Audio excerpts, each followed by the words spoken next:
Seguimos compartiendo el libro de los Hebreos. Y hoy hemos llegado a la sección que es la más larga del libro, de este tema que es muy importante, que vamos a hablar hoy, que es el sacerdocio del Señor Jesús. Y es un tema que habíamos ya hablado algo en los capítulos anteriores. En el capítulo 4, ya en los versículos del 14 dice, ya se habla ya del gran sumo sacerdote que es Cristo Jesús, donde dice que tenemos un gran sumo sacerdote que traspasó los cielos. Luego en el capítulo 5, igualmente del 1 al 10, continúa el autor hablando del gran sumo sacerdote y también de los sacerdotes levíticos del Antiguo Testamento.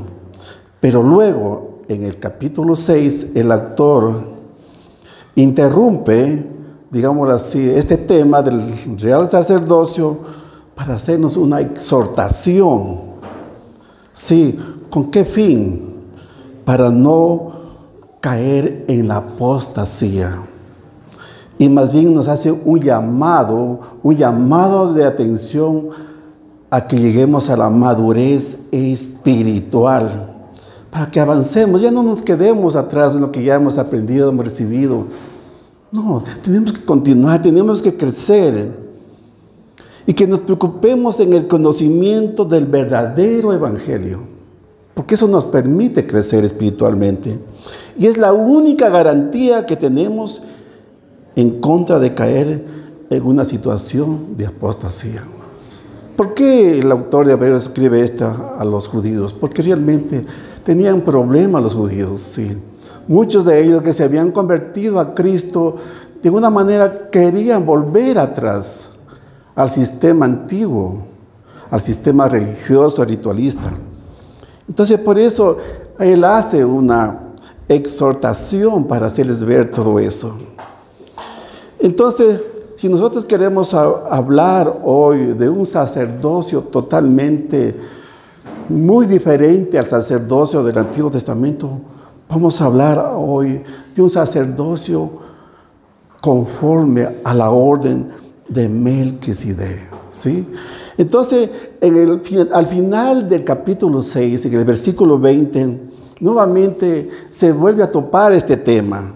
Vamos a leer este versículo del capítulo 6, versículo 20, donde dice, donde Jesús entró por nosotros como precursor, hecho sumo sacerdote para siempre, según el orden de Melquisedec. Ya desde el versículo 20 comienza a hablar nuevamente de este tema y luego hoy voy a continuar hablando del sacerdocio de Cristo Jesús por medio del orden de Melquisedec para demostrar que realmente el sacerdocio de Melquisedec es superior a los sacerdocios del Antiguo Testamento. Entonces, para esto, yo voy a hablar hoy en el capítulo 7, ¿sí? Y vamos a ir desarrollando este tema, ¿sí? Yo quiero dar a entender primeramente que en la Biblia vamos a encontrar dos órdenes. El uno es el orden de Melquisedec, que es del cual es el de Cristo, el orden de Melquisedec. Y también hay del orden arónico, ¿sí? Que sería el sacerdocio arónico o el sacerdocio de los levitas, ¿sí? Entonces es lo que vamos a ver hoy, estos dos sacerdocios, digámoslo así, distintos, pero que a través de las Escrituras vamos a demostrar que el sacerdocio de Melquisedec es superior al otro sacerdocio. Y para esto el autor de Hebreos toma como referencia bíblica, como base bíblica, ciertos textos que se encuentran en Génesis 14, versículo del 18 al 20, ¿sí? Porque no hay mucha información sobre el sacerdocio de Melquisedec. Y también toma en el Salmo 110:4, que también se habla sobre este sacerdote de Melquisedec. Entonces, vamos a leer para que más o menos entremos en el contexto de lo que se va a hablar hoy. Génesis 14, versículos 18 al 20 dice, entonces Melquisedec, rey de Salem y sacerdote del Dios Altísimo, sacó pan y vino y le bendijo, diciendo: bendito sea Abraham del Dios Altísimo, creador de los cielos y de la tierra. Y bendito sea el Dios Altísimo que entregó tus enemigos en tu mano y le dio a Abraham los diezmos de todo. Y luego, después de mucho tiempo, de muchos años, David escribe nuevamente sobre el sacerdote de Melquisedec. Perdón, dice así. Salmo 110:4 dice: juró Jehová y no se arrepentirá, tú eres sacerdote para siempre según el orden de Melquisedec. ¿De quién está hablando aquí? De Jesús. Está diciendo que Jesús va a ser declarado según el orden de Melquisedec. Pues vamos a desarrollar el tema entonces. Vamos al capítulo 7, versículo 1. Pongan mucha atención. Dice: porque este Melquisedec, rey de Salem, sacerdote del Dios Altísimo, que salió a recibir a Abraham, que volvía de la derrota de los reyes, y le bendijo. Aquí trata el autor de darnos a entender y darles de entender a los hebreos que Melquisedec era rey y sacerdote. Hoy en día, ¿cuál es nuestro rey? Jesús. ¿Cuál es nuestro sumo sacerdote? Es Jesús. Entonces de eso está hablando. Por eso dice, es rey y sacerdote, cosa que los sacerdotes del Antiguo Testamento no lo tenían. Ellos solamente eran sumos sacerdotes. Entonces aquí ya podemos darnos cuenta de quién estamos hablando. ¿Sí? Y dice, y sacerdote del Dios Altísimo. Y es el título por el cual Abraham conoció a Dios. ¿Sí? Dice, y este es el nombre de Dios que le dio a Abraham, que le fue revelado.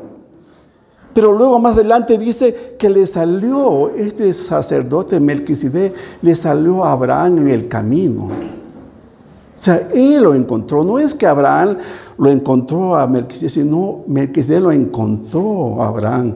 Porque Abraham venía de un triunfo, de una batalla que había ganado, sí. Porque lo secuestraron a su sobrino Lot. Entonces él pelea nuevamente con algunos soldados, recupera a su sobrino y vuelve de esta batalla triunfante. Y aparte de eso les quita un botín de riquezas. Y ahí sale al encuentro este gran sumo sacerdote como es Melquisedec. Y dice, y lo bendice. Ahora en este tiempo, ¿quién es el que nos bendice a nosotros? Es Jesús. Entonces miren, Abraham reconoce que en Melquisedec estaba Dios mismo. Él estaba representando a Dios mismo. Por eso dice Dios Altísimo. Y es lo que queremos que entendamos, hermanos, de que realmente Abraham se encontró con Melquisedec, que realmente Melquisedec estaba representando al mismo Jesucristo en ese tiempo.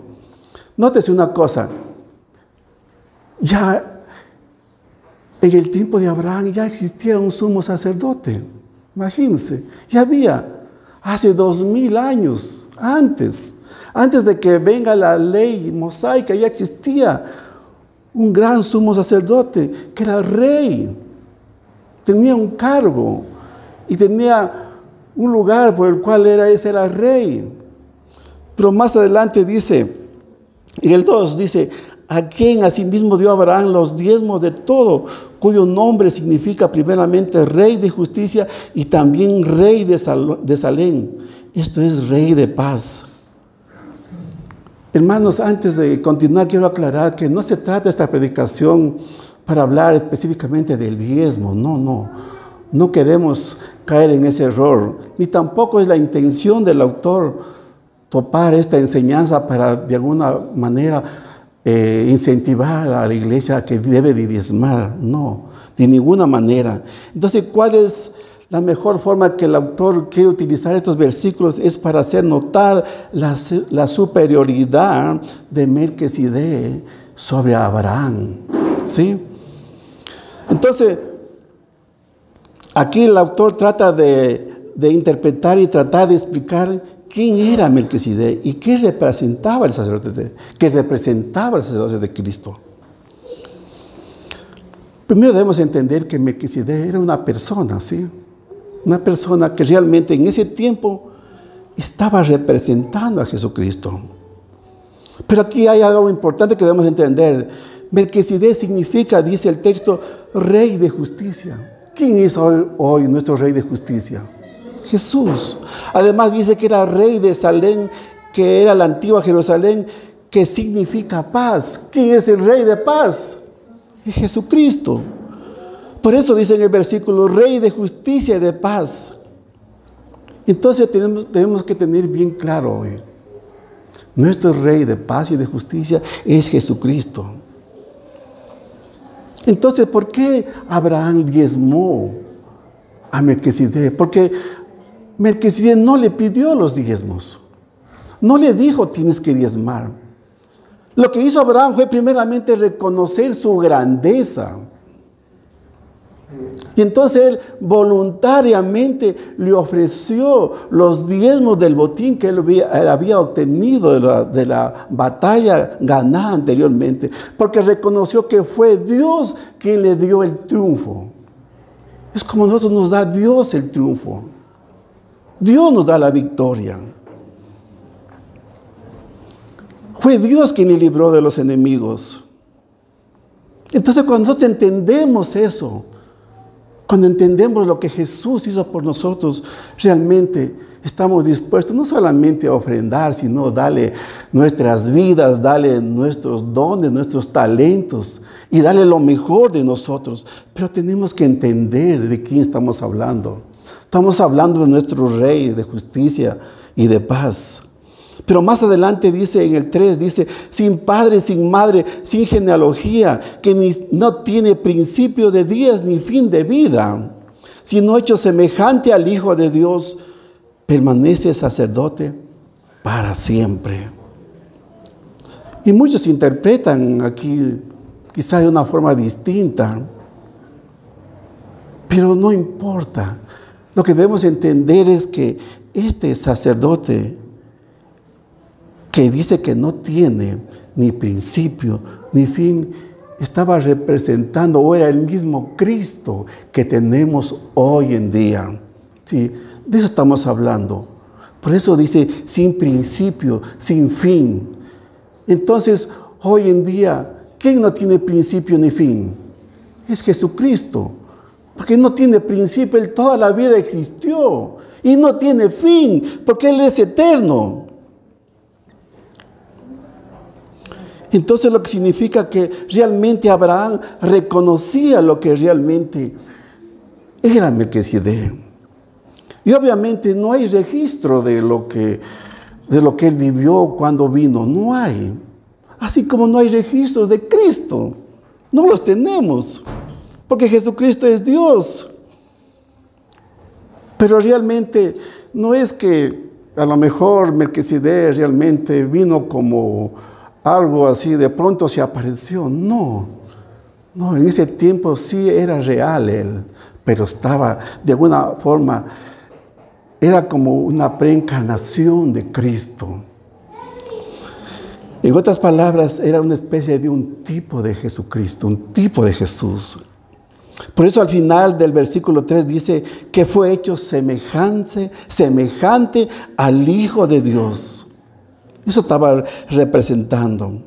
O sea, sin principio ni fin. Eso es lo que dice el autor. Y además dice que es un sacerdote para siempre. Mire, ¿quién es el sacerdote para siempre hoy en día? Es Jesucristo. Él vive y reina por los siglos de los siglos. De Él estamos hablando. Versículo 4. Dice, considerar pues cuán grande era a quien aún Abraham, el patriarca, dio los diezmos del botín. Como ya les dije, no es la intención de hablar de los diezmos. Simplemente estamos tratando de demostrar la superioridad de Melquisedec sobre Abraham. Y aquí nos habla de la grandeza de Melquisedec. Entonces, está hablando de la superioridad, de la posición de él. Ojo, Abraham para los judíos era algo grande, sí. Lo tenían como el más grande. Pero aquí en este caso, el más grande que ellos creían, los judíos, tiene que diezmar al más grande que está sobre él. En este caso que es Melquisedec. ¿Se notan esto? Entonces Abraham reconoce en Melquisedec a Dios mismo.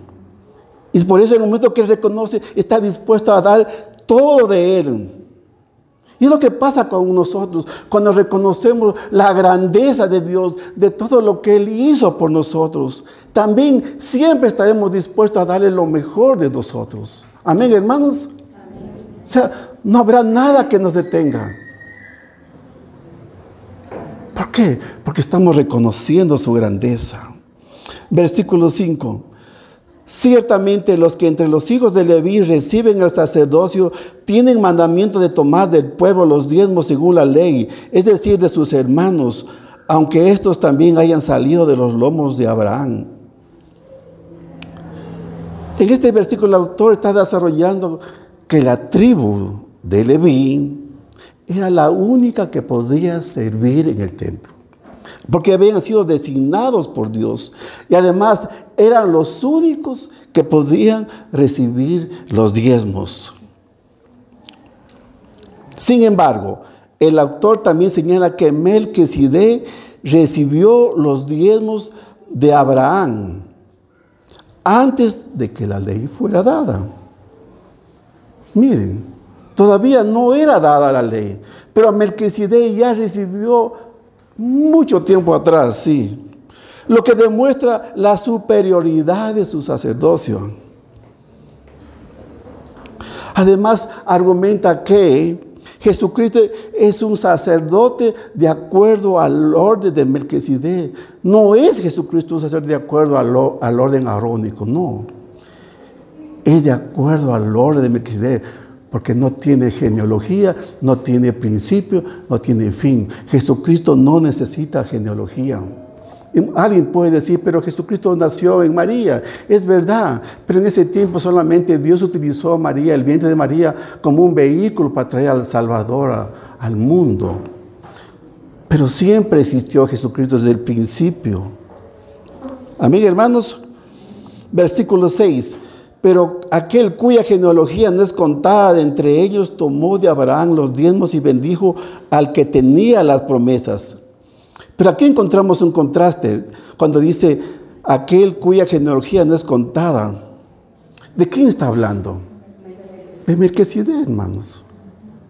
No es que no tenía genealogía, simplemente no fue contada.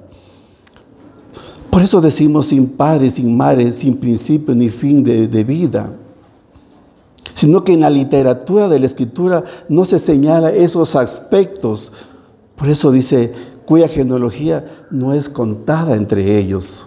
Pero el autor está demostrando que en realidad Melquisedec era el mismo Cristo. O eso apuntaba completamente. Entonces, ¿cuándo se cumple? Cuando dice que Melquisedec bendijo a Abraham.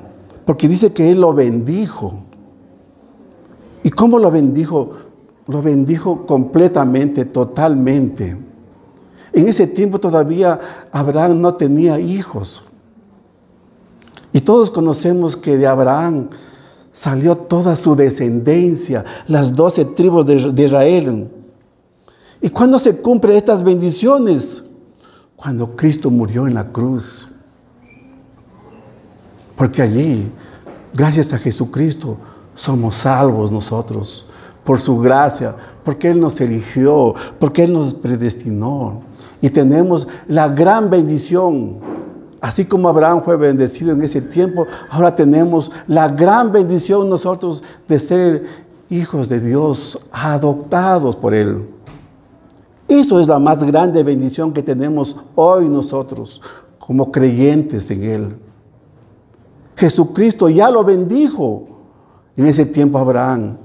Y ahora nosotros, por la fe, somos también descendientes de ese linaje de Abraham. ¿Por qué? Porque estamos en Cristo. Versículo 7. Y sin discusión alguna, el menor es bendecido por el mayor. ¿Qué está diciendo el autor? Que solamente el mayor puede bendecir al menor. En este caso, Melquisedec, que era mayor, bendijo a Abraham. Esos son argumentos que toma el autor para demostrar la superioridad de este sacerdote. Ahora, hermanos, nosotros somos muy bendecidos por Dios, que es el único que nos puede bendecir, hermanos. Y de hecho ya somos bendecidos. ¿Cuántos creen? La salvación es tan grande, hermanos. Antes todos íbamos directo al infierno o al lago del fuego. Pero ahora, gracias a Él, a Jesucristo, somos salvos. O sea, entendamos eso. Es una bendición tan grande que no tiene precio. Por eso cuando usted y yo le adoramos a Dios, lo hacemos de todo corazón, nos rendimos ante Él, porque reconocemos su grandeza, su superioridad sobre nosotros. Por eso dice, solo el mayor bendice al menor. Solo Cristo nos bendice. Y eso debemos de creer, en eso debemos de confiar. No esperen bendición de hombres, hermanos. Y a veces nosotros cometemos errores cuando decimos, yo te bendigo en el nombre de Jesús, como que si fuera mágico. No. Lo correcto sería que Dios te bendiga. Eso sería lo correcto. Porque el que bendice es Jesús, es Dios. Pero nosotros no podemos bendecir. Versículo 8. Y aquí ciertamente reciben los diezmos hombres mortales, pero allí uno de 15 da testimonio de que vive. Y aquí está hablando de los levitas, que realmente son hombres mortales. Ellos no eran como Melquisedec, un sacerdote eterno, no. Ellos eran hombres mortales que mueren. Pregunto, ¿Leví hoy en día está vivo o está muerto? Está muerto, ¿sí o no? ¿Los hijos de Leví están vivos o están muertos? ¿Jesucristo hoy en día está vivo o está muerto? Está vivo, porque es Dios y es mayor que todos. Eso es lo que está demostrando el autor a los hebreos, porque ellos dudaban, no creían que Jesús era el Mesías, no creían que Jesús era el Salvador. Y eso es lo que trata de demostrar el autor, que en realidad Jesús es el Mesías, es el Salvador, es Dios mismo, y que es superior a todos, superior a los levitas, a los profetas, a los ángeles, a todo. Eso es lo que está diciendo. Pero en este caso dice, recibe Melquisedec los diezmos. En ese momento cuando Melquisedec recibe los diezmos de Abraham, realmente está recibiendo, dice, al que vive. O sea, en otras palabras, le están dando al verdadero Dios. Miren, no están dando a alguien que muere, le está dando a Dios mismo. Versículos 9 y 10 dice, y por decirlo así, en Abraham pagó el diezmo también Leví, que recibe los diezmos. Y el 10 dice, porque aún estaba en los lomos de su padre cuando Melquisedec le salió al encuentro. Aquí es un poco, digamos, no es tan sencillo explicar todo esto, porque está hablando en un sentido figurado, ¿sí? Y está hablando del tiempo de Abraham, o sea, antes de la ley, antes de los levitas. Entonces, no es tan sencillo interpretar todo esto. Pero estamos tratando de enseñar lo que realmente nos quiere enseñar hoy este mensaje. Dice, los levitas recibían los diezmos. Pero en ese momento, cuando Abraham le entrega los diezmos a Melquisedec, Leví le está dando a Melquisedec también los diezmos. No es sencillo entender esto. ¿Pero por quién? Por medio de Abraham. Eso es lo que está diciendo. Ya que Leví estaba presente en su antepasado Abraham o padre. Es decir, Abraham está diezmando por toda su descendencia, ya que él fue el que recibió las promesas de parte de Dios. Lo que está diciendo, cuando Abraham le dio los diezmos a Melquisedec, estaba diezmando por todo lo que iba a venir posteriormente a futuro. Y eso demuestra la superioridad de este sacerdote Melquisedec. Eso demuestra, eso es lo que trata de enseñar. ¿Por qué le digo esto? Porque de Abraham, ¿quién viene? Isaac, ¿sí o no? De Isaac, ¿quién viene? Jacobo. Y de Jacob, ¿quién sigue? Leví. Y así continúa. Entonces en ese momento Leví está en la simiente de Abraham. Por supuesto, todavía no había nacido. Por eso está hablando en un sentido figurado. Pero en ese momento, cuando le entregó los diezmos, es como si ya estuviera presente en Abraham. Así que en Abraham Leví le está diezmando a Melquisedec, y así está estableciendo la superioridad. Unos pueden decir, bonito suena, pero como que no se entiende. Y es verdad, es bastante complejo. Pero para que entiendan mejor, todo lo que realmente Abraham le dio a Melquisedec fue porque realmente él reconoció la grandeza de Melquisedec. Y lo que en ese momento le dio fue los diezmos como gratitud, como agradecimiento. Pero en ese momento él recibió una bendición directa, se puede decir, de parte de Dios.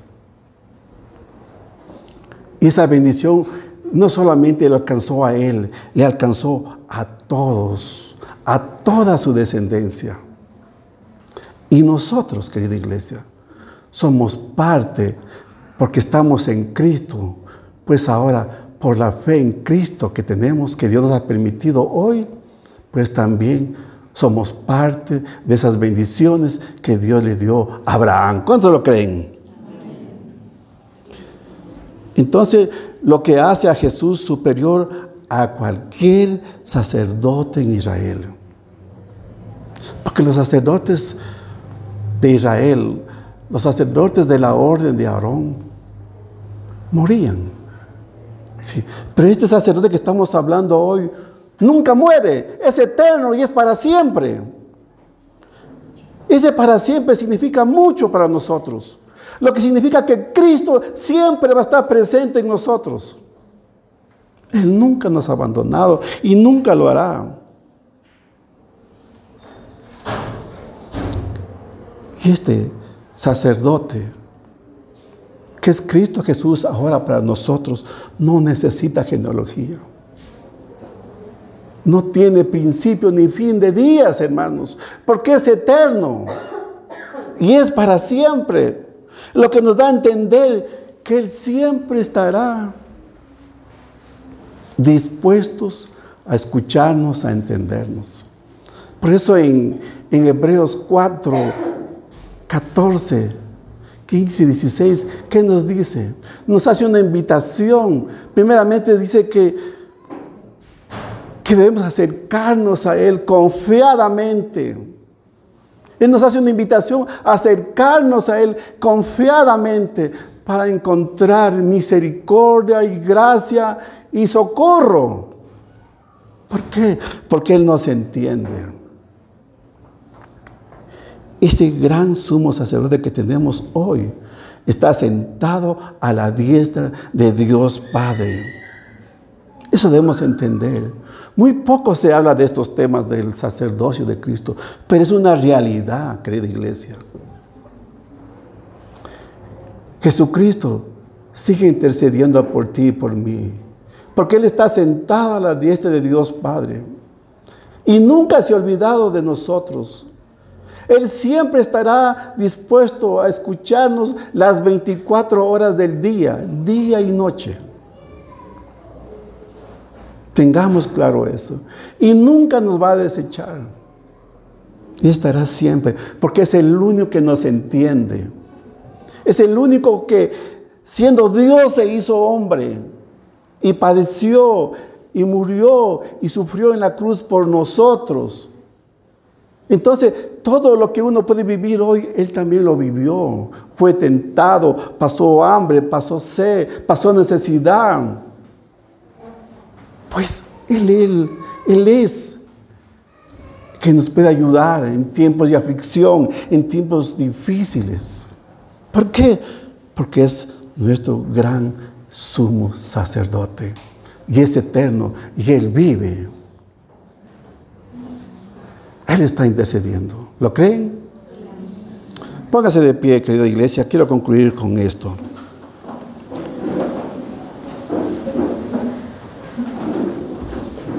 Nosotros cuando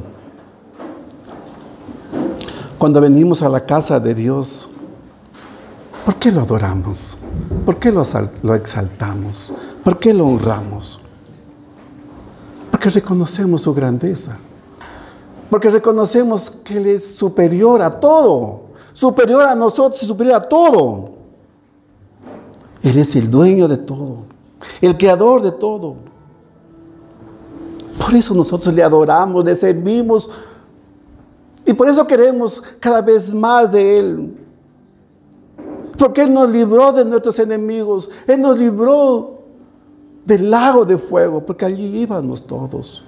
Pero es más grande su gracia, su misericordia. Que Él nos eligió desde el principio para hacernos salvos. Y aquí estamos, nosotros somos esa gracia de Cristo que está en nosotros.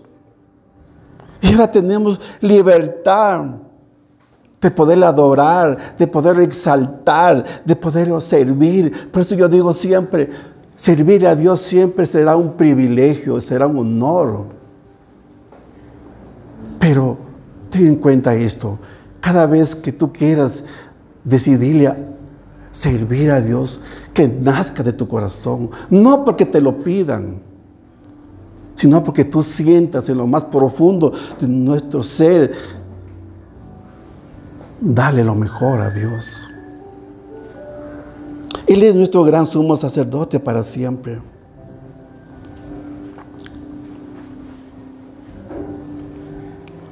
Nosotros como seres humanos fallamos mucho. Saben, nosotros como pastores no vamos a orar por ustedes todos los días, porque somos infalibles. O quizás no vamos a tener tiempo para acompañarles en tus momentos difíciles. Pero si hay alguien que sí lo puede hacer siempre, ese es Jesucristo. Por eso quiero decirte, Jesús es nuestro sacerdote para siempre y está intercediendo por ti y por mí todos los días. ¿Y cuándo empezó a interceder por nosotros? En el momento en que estaba pensando en ti y en mí. Y seguirá intercediendo todos los días. ¿Por qué? Porque es un sacerdote para siempre.